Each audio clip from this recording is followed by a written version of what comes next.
Shalom.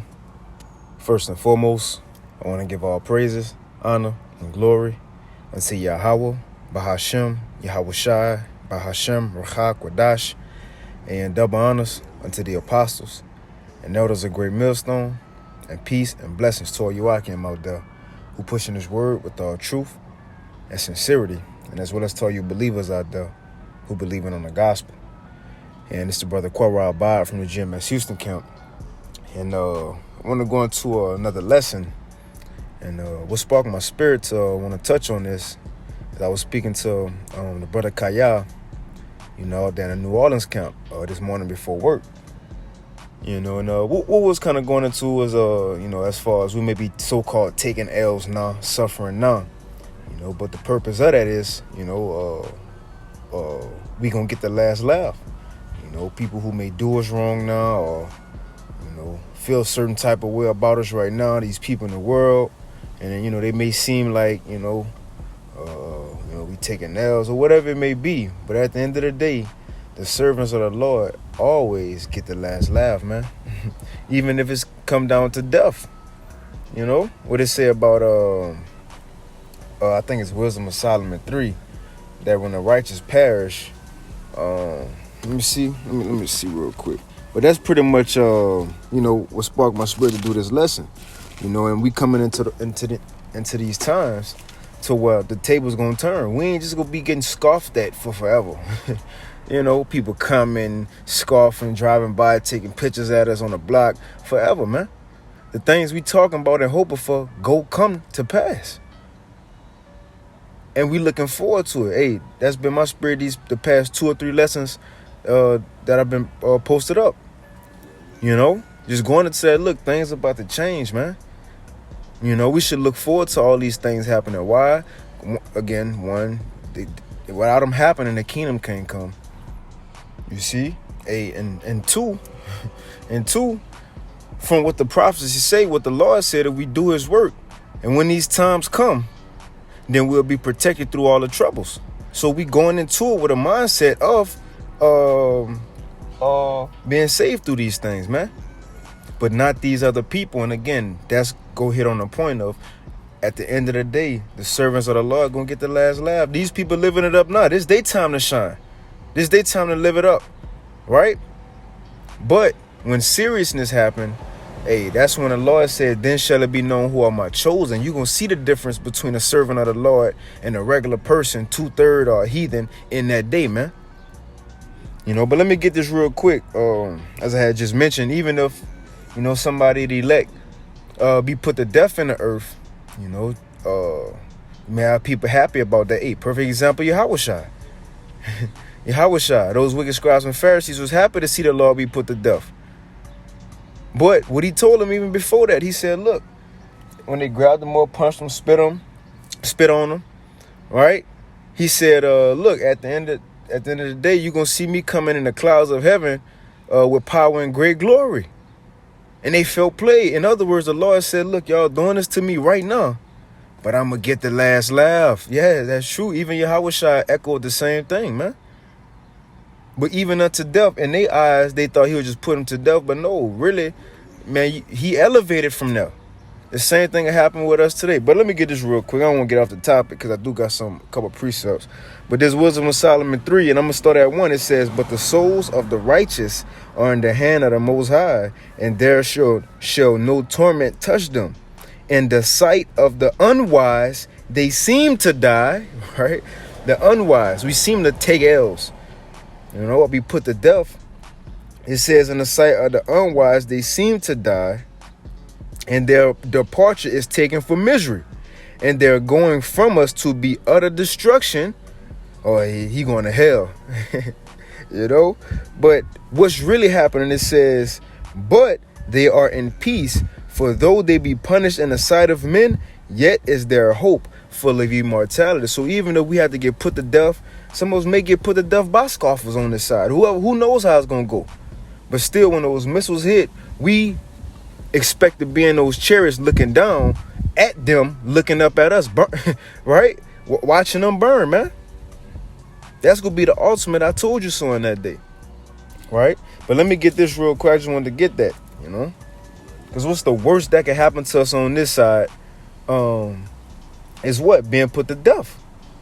Being put to death. And look, even if we winning by being put to death because our work's going to follow, then come on, man. We're in a win-win situation serving the Lord.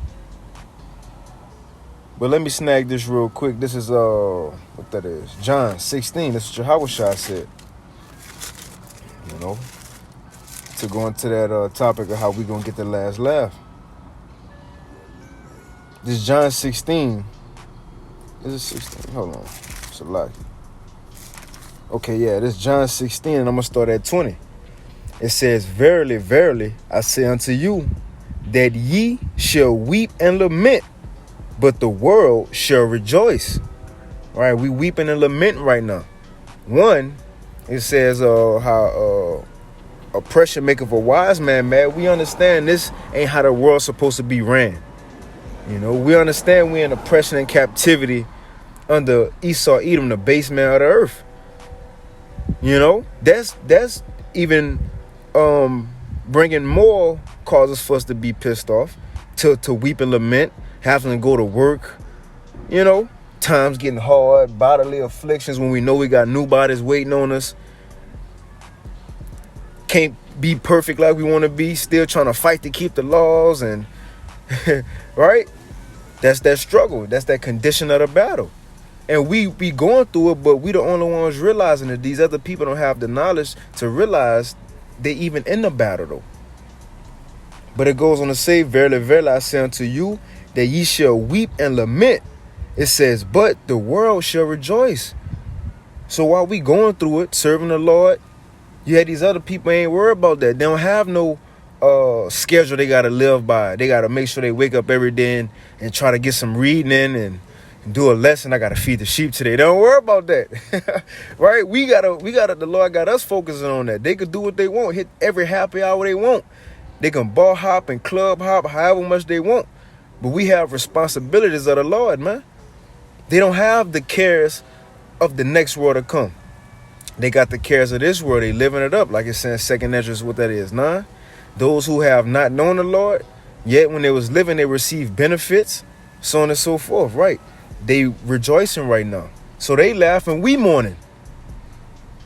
But it goes on to say, and ye shall be sorrowful, but your sorrow shall be turned into joy. And that's the times we are quickly approaching. Really, we in them times, man. We in them times. As the days goes on, it's going to be more in them times, but we in them times. Because it says, and ye shall be sorrowful, but your sorrow shall be turned into joy. And we seeing that when we see articles of the MOTB and on news clippings on the mainstream media, everybody going digital, that get us excited because we know we one step closer. When we hear news about World War III and, you know, America going to war with Russia, we get excited because we know we one step closer. When we see gas prices going up, although we feel that pressure too, we get excited. You know, it's supposed to be blackouts and the food, that famine approaching. Although these will be unprecedented times, we want this to come. One, we already was told and prepared our minds to go through it, man, to the best of our ability, because really the Lord gonna get us through it. You know, it ain't nothing we doing or can do. You know what I'm saying? But we looking forward to these things. We want this economy to crash. We want to see these proud people not only be judged, but just mourn, man. All of the Pride Month. You see? We want all this to be done with and chaos to ensue. You feel me? Because when this chaos happen, we understand the prophecies of the Lord's servants that we gonna be straight. Although we gonna suffer too, we still got the promise of the Lord that we gonna be straight, man. And he don't lie. So that's why our sorrow gonna be turned into joy, because we one step closer to finally meeting the Lord, man, in the air. Being in the kingdom. Ain't gonna have to work no more. It's just get up. Because you gotta just, man, you see, all changing. You know, come on, man. Let me read that again, though. This John 16 and 20. Verily, verily, I say unto you that ye shall weep and lament, but the world shall rejoice. And ye shall be sorrowful, but your sorrow shall be turned into joy. A woman when she is in travail, have sorrow, because her hour is come. So look, and we about to get into that time. Persecution is gonna be tough. Again, it's gonna be tough. Hey, you go back into that account in Acts with the apostles. They was getting persecuted, got beat, right? Got beat up by the scribes and Pharisees, the wicked ones, got beat. But look, even after they got beat, they still got the last laugh, because they walked out of that laughing, man. Because why? They ultimately knew it was going to pay off in the end. That's the same thing we understand. What we doing right now going to pay off in the end. 1 Corinthians 11, what that is, 31, 32, when it says, we are chastened of the Lord, that we should not be condemned with the world. So we going through our chastisement, correction right now. So when it comes to true time like never before, the true judgment, we ain't gonna have to go through it with the world, because we went through it already before they even, when they was living it up. And that's when we gon', yeah, man, rejoice over the works of the Lord, because he gonna be doing things, divine intervention, saving us out of situations, angels coming to us. Man, come on, man. We're gonna be praising the Lord. Our belief gonna skyrocket, because we gonna be seeing these things. That's the times we in the beginning of them times, because I don't even like to say that's the times we coming in no more, because it's here. It's here. You see? But yeah, the apostles, they walked out after getting beat, laughing, man. Hey, Elijah, right? With the 400 prophets of Baal. Now this at the time Jezebel wanted to kill a man, everybody looking for him. He called the 400 prophets of Baal up there, said, look, call on y'all power. I'm going to call on Yahweh. And whatever God answered by fire and light these sacrifices, that's the true power. And the 400 prophets of Baal, now look, this is everybody against him. 400 prophets of Baal, they couldn't do it. What he started doing, mocking them, laughing. Because when it came down to it, which power was going to perform, the Heavenly Father, he always came through, and we understand that now. Whatever about to happen in this earth is being done by the God we serve. Come on, man. Think about that. And we got that understanding, so we going into it with the confidence. Because like Yahweh Shai told Pilate. Pilate said, don't you, and Salak if I'm everywhere, But Pilate said, don't you know I got the power to crucify you or let you go? Yahweh Shai. Now look, picture this. Yahweh Shai was in chains. Literally, his judgment in the earth, obviously, was up to Pilate. But Yahweh Shai knew that the true judgment came down from the heavens. Pilate couldn't make no decision or do nothing. Not just him, but everybody, even us. No free will. But Yahweh Shai understood that. We understand that coming in these times. He said, Pilate, you can't do nothing at all against me except it was given you from above. Man, you can't lay not one hand on me. Although in the earth, Pilate could, though. But without the Most High putting in his spirit to do it, he couldn't do nothing. So who really got the true judgment at the end of the day? Right? Yahweh Ba'ashim Yahweh Shai, man. So again, our power is about to control all these things that's going on. And if we serving him, then Lord willing, we come out on that right side of things.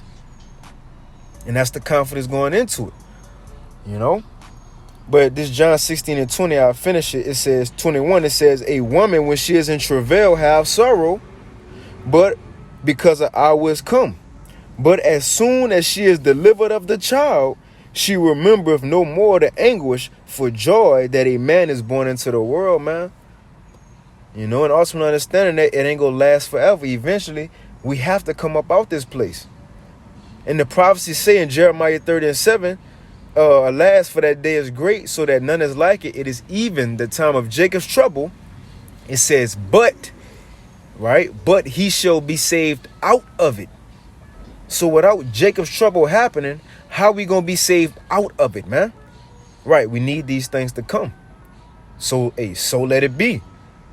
You see? Again, we going to suffer too. Right? We might get tortured. Like things might happen. But Peter said, think it not strange when they do happen. Because we know the end goal, man. That's a spirit, man. My this kind of topic been on my spirit literally the past 2 or 3 lessons I've done. Because it's true at the end of the day. Like we in a win-win situation, man. You know? It says, and ye now, therefore have sorrow, but I will see you again, and your heart shall rejoice, and your joy no man taketh from you, man. You see, John 16:33. Well, we're in the same chapter. I might as well get it. It says, these things have I spoken unto you. So Yahushua told us all that because of this. It says that in me ye might have peace, but in the world tribulation, right? So we gonna be suffering too, but we still gonna have that peace of mind, that comfort to know it's gonna end.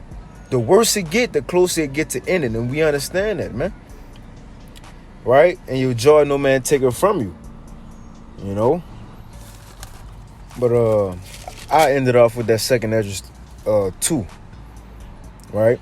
Just going into how to when it's all said and done and reality kick in, only the servants of the Lord, you know, gonna have comfort in that time, man. Second Ezra 5 say everybody else gonna be confused, you know, unrighteousness gonna increase, looking for answers, hoping but nothing obtained. But us, we gonna have comfort, man. That's what it's about. And the Wadi Yahweh Bashim Yahushai, we even got the insight on what's about to happen. Everybody ain't got the insight, you know. But this second Ezra 2, and I'll end it, and I'll start at 24. It says, abide still, O my people, and take thy rest, for thy quietness shall come. Nourish thy children, O thou good nurse. Establish their feet. And that's happening right there. Because who's the good nurse? This wisdom, you know. So as we got this truth, it says establish their feet. It's preparing us. We've been prepared to go through this time. You know, Isaiah 33:6. Wisdom and knowledge shall be the stability, right? Establish. Right here it says establish their feet, rooted and grounded in Yahushua. But it says wisdom and knowledge shall be the stability of our times, man. So it goes on to say, nourish thy children, O thou good nurse, establish their feet. As for the servants whom I have given thee, the servants of the Lord, it says, there shall not one of them perish, for I will require them from among thy number. If you are the elect, you must be saved. No elect ain't gonna miss out on a chariot. Yahushua crowning everybody and call your name and you looking wrong where he at. No, the elect gonna be saved at the end of the day. So that's the point is, if Lord willing we are that number, if we doing what the servants would do, then we expect to be protected. Then the Most High said, I'm gonna give you an expected end. His thoughts towards us are good and not evil. He will give us an expected end. We expect divine intervention. We expect to get beamed up when missiles falling. Everybody don't think like that. Everybody ain't got this gift of that vision to see and hope, you know. But it says, that's the point, I will require them from among thy number. Be not weary, for when the day of trouble and heaviness cometh, when Jacob's trouble literally start, right? When all hell break loose, it says, be not weary, for when the day of trouble and heaviness cometh, others shall weep and be sorrowful. It says, but thou shall be merry and have abundance. But Yahushua said we weeping and sorrowful too, huh? Right here we reading, when trouble and heaviness cometh, that's our time to laugh and be comforted. The table's gonna turn, man. That quick. It could happen overnight, tomorrow, a false flag. And look, man, after that, full season, open season for the Lord's judgment. Then we gonna see these people going through it, man, and suffering. And Lord willing, we don't have to be partakers of the judgment that's coming to this world. But let's read that again. I got a little excited. This second Ezra 2:27, it says, be not weary, for when the day of trouble and heaviness cometh, others shall weep and be sorrowful, but thou shalt be merry and have abundance. So this is literally telling us, the servants of the Lord, in the day of trouble and heaviness, they're going to be merry, having abundance. However the Lord make that happen. Job 5, I think, let me see. Job 5 said the same thing. I'm going to go back to that though. I think Job said the same thing. Yup. I'm going to read this real quick and go back to that second Ezra 2. This Job 5:19. It says, he shall deliver thee in 6 troubles, in Jacob's trouble. It says, yeah, in the 7th, there shall no evil touch thee. So when the missiles fall, that last plague, the completion of the plagues, the 7th, it says, there shall no evil touch thee, because we expect to hear what? Come up hither in the Hebrew tongue. But it says, in famine, he shall redeem thee from death. In war, from the power of the sword. So when these rebellions come, uprisings against the government, the Lord gonna spare his elect and all that. You know? Revolts. You know, wars between different classes and factions. Famine we gonna eat somehow, some way.